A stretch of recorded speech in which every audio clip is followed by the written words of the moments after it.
अस्सलामुअलैकुम वरहमतुल्लाहि वबरकातुहू। रमज़ान के रोज़े को महज रूहानी इबादत समझना निस्फ़ हकीकत है। जदीद तहकीक बताती है कि ये 30 दिन का सफ़र दर हकीकत आपके जिस्म के लिए एक बायोकेमिकल लेबॉर्ट्री का किरदार अदा करता है, जहाँ हर दिन एक नई साइंसी तब्दीली का पैगाम लाता है। आइए इस अमल को 4 अहम मराहल में समझते हैं। पहला मरहला, पहले 2 दिन जिस्म एमरजेंसी मोड में दाखिल हो जाता है। जैसे ही हम रोज़ा रखते हैं, इब्तिदाई कुछ घंटों में ग़िज़ा हज़म हो जाती है, तो फिर जिस्म अपने ग्लूकोज बैंक यानी जिगर और पट्ठों में ज़ख़ीरा शुदा ग्लाइकोजन को इस्तेमाल करना शुरू करता है। 24 घंटे बाद ये ज़ख़ीरा ख़त्म हो जाता है और जिस्म चर्बी को पिघलाना शुरू कर देता है। ये वो लम्हा है जब कमर की इजाफी चर्बी ईंधन में तब्दील होती है, मगर साथ ही खून में शुगर की कमी से सर दर्द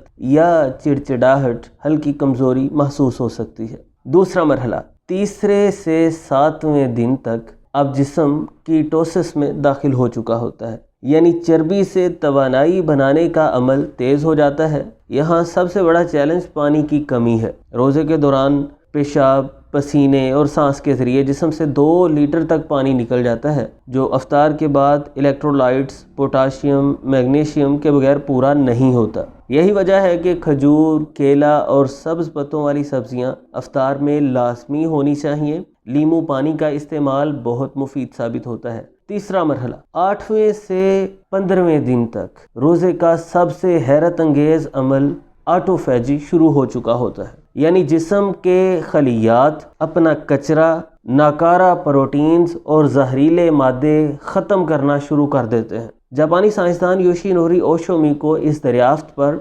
2016 का नोबल इनाम मिला। रमज़ान में ये ऑटोफेजी का अमल यानी जिस्म का खुद को खुद रिपेयर करने का अमल तेज़ हो जाता है, जो कैंसर, अल्जाइमर और बढ़ती उम्र के असरात को रोकने में मददगार साबित होता है। दिमाग में BDNF नामी केमिकल बढ़ता है, जो नए न्यूरॉन्स बनाता है और याददाश्त को तेज़ करता है। चौथा मरहला, 16वें से 30वें दिन तक जीनियाती कोड की तब्दीली शुरू हो जाती है, यानी तवील रोज़े से जिस्म के लॉन्गेविटी जीन्स फ़ाल हो जाते हैं, जो खलियों की हिफाजत करते हैं और उम्र बढ़ने के अमल को सुस्त करते हैं। जिगर और गुर्दे जहरीले मादों को फ़िल्टर करने में 3 गुना ज़्यादा मौसर हो जाते हैं। अलबत्ता अगर ग़िज़ा में प्रोटीन, अंडे, दालें, मछली, दही, दूध, देसी घी वगैरह की कमी हो तो जिस्म पट्ठों को तोड़ना शुरू कर देता है। यही वजह है कि माहिरीन अफ्तार में लहमियात और रेशादार ग़िज़ाओं को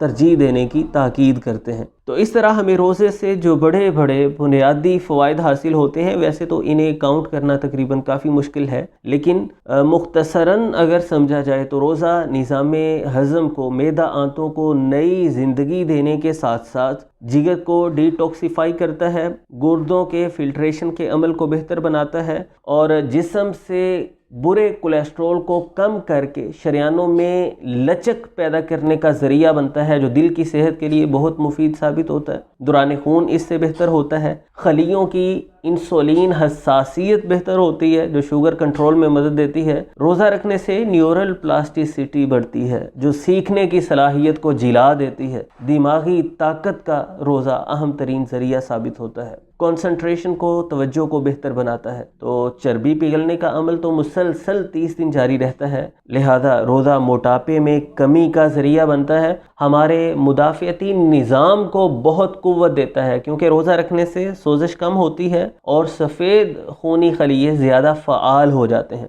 अलबत्ता इसमें कुछ एहतियात भी है। हामिला ख़वातीन रोज़ा अपनी गायनी के मशवरे से ही मखसूस हालात में रख सकती हैं, क्योंकि जनीन की नशोनुमा के लिए मुसलसल ग़िज़ाइयत की ज़रूरत होती है। तो हामिला ख़वातीन डिलीवरी के बाद अपने रोज़ों की क़ज़ा दे सकती हैं। इसी तरह गुर्दे के मरीज़ जो सख्त परेशान कुन सूरत हाल का शिकार हैं, उनमें पानी की कमी गुर्दों पर दबाव बढ़ा सकती है। जो शदीद ज़ियाबितस में मुब्तला हैं, यानी खून में शुगर लेवल इंतहाई कम या ज़्यादा होने की सूरत में किसी भी तरह की पेचीदगी बन सकती है, तो उन्हें एहतियात की ज़रूरत है। और आखिरी बात जो कहकर मैं आपसे इजाज़त चाहूँगा कि रोज़ा महज भूखा रहने का नाम नहीं बल्कि अपने जिस्म को समझने का मौका है। 30 दिन का ये तजर्बा आपको सिखाता है कि ग़िज़ा के बगैर ज़िंदा रहना मुमकिन है, मगर पानी और तवाज़ुन के बगैर नहीं। ये वो वक़्त है जब आपका जिस्म अपनी तमाम तर पेचीदगियों के साथ एक सुपर ऑर्गेनिज्म बन जाता है। लिहाजा इस मौके को सिर्फ रूहानी पाकीज़गी तक महदूद ना रखें। ये हमारी सेहत को एक नई बुलंदी पर पहुंचा सकता है अगर मुतवाज़िन ग़िज़ा का ख्याल रखा जाए। यानी हमारी ग़िज़ा में मुनासिब कार्बोहाइड्रेट्स हों, उम्दा चकनाई, देसी घी, मक्खन, दही, जैतून वगैरह का तेल शामिल हो, उम्दा फाइबर वाली ग़िज़ाएँ फ्रूट्स की सूरत में, सलाद की सूरत में शामिल हों, और लाहमियात हमारी ग़िज़ा में गोश्त वगैरह, अंडा, मछली शामिल रहें। और ये फास्ट फूड्स, कोल्ड ड्रिंक्स वगैरह, प्रोसेस्ड ग़िज़ाएँ, तली अशिया, ये पकोड़े, समोसे, चिप्स वगैरह, तेज़ मिर्च मसाले वाले खाने और जो मसनूई मीठे वाले मशरूबात अफ्तार के वक़्त बेदरेग इस्तेमाल किए जाते हैं, इनसे पूरी तरह गुरेज कीजिए। कुदरती ग़िज़ाओं को इस्तेमाल कीजिए, सेहत बख्श ग़िज़ाओं का इंतखाब कीजिए। मशरूबात के तौर पे भी अगर हम बात करें तो लीमू पानी बहुत बेहतरीन साबित होगा। इसी तरह दही वगैरह की लस्सी बना के इस्तेमाल की जा सकती है। तो इस तरह हम रोज़े से मैक्सिमम फ़ायदा हासिल कर सकते हैं। अल्लाह रब्बुल इज़्ज़त इस माह मुक़द्दस में हमें ज़्यादा से ज़्यादा आमाल खैर की तौफ़ीक़ अता फ़रमाए। इस रमज़ान को हमारी ज़िंदगियाँ बदलने का बेहतरीन हमारे लिए ज़रिया बनाए कि हम अपने अंदर मुस्बत बदलाव ला सकें। मिलते हैं इंशाअल्लाह नेक्स्ट वीडियो में। अल्लाह हाफिज़।